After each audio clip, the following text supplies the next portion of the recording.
اللہ الرحمن الرحیم۔ السلام علیکم۔ ایک ایسے پیغمبر کا واقعہ جسے اللہ تعالیٰ نے مچھلی کے پیٹ میں رکھا، کیوں ڈالا گیا، کیا غلطی سردرد ہوئی اور پھر کس دعا نے ان کی مدد کی۔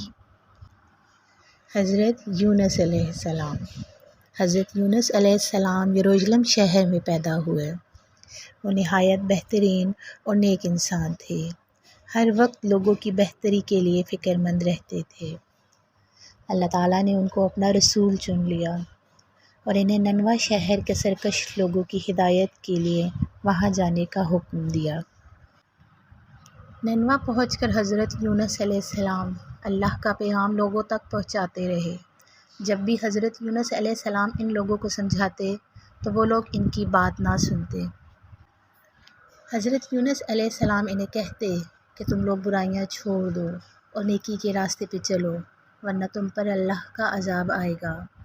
حضرت یونس علیہ السلام ان کو بار بار سمجھایا، لیکن ان نافرمانوں نے اپنے طریقے نہ بدلے۔ آخر حضرت یونس علیہ السلام ان سے بالکل ہی مایوس ہو گئے۔ انہوں نے نا امید ہو کر ان لوگوں کے لیے عذاب کی بددعا کی۔ اللہ کی اجازت لیے بغیر ننوہ شہر سے نکل کر سمندر کی طرف چل پڑے۔ حضرت یونس یہاں سے چل کر ایک کشتی میں سوار ہوئے۔ آگے جا کر طوفان کے آثار نمودار ہوئے، قریب تھا کہ کشتی ڈوب جائے گی۔ مشورہ یہ ہوا کہ کسی آدمی کو دریا میں ڈال دینا چاہیے کہ وزن کم ہو جائے۔ قرآ میں حضرت یونس علیہ السلام کا نام نکلا، لیکن کسی نے آپ کو دریا میں ڈالنا پسند نہ کیا۔ دوبارہ قرآن اندازی ہوئی، آپ ہی کا نام نکلا۔ تیسری مرتبہ جب آپ کا نام نکلا تو آپ نے خود ہی پانی میں چھلانگ لگا دی۔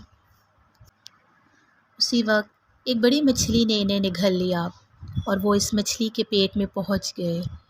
مچھلی کے پیٹ میں بہت اندھیرا تھا۔ حضرت یونس علیہ السلام خوف زدہ ہو گئے۔ وہ مچھلی کے پیٹ میں اللہ سے معافی مانگتے رہے۔ حضرت یونس علیہ السلام نے اللہ سے فریاد کی، یا اللہ، بے شک آپ کے سوا کوئی معبود نہیں، کوئی حامی و مددگار نہیں۔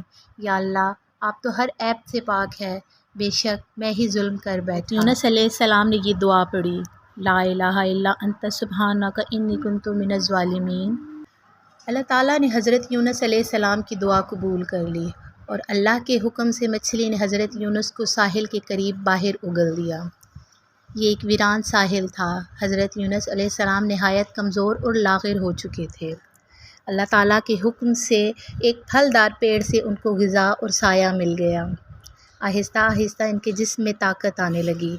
اللہ تعالیٰ نے انہیں واپس ننوہ جانے کا حکم دیا، جہاں کے لوگ آپ کی پراثر تعلیمات کی وجہ سے اللہ پر ایمان لا چکے تھے، جس پر حضرت یونس علیہ السلام نے اللہ کا شکر ادا کیا اور انہیں اللہ کے دین کی تعلیم دینے لگے۔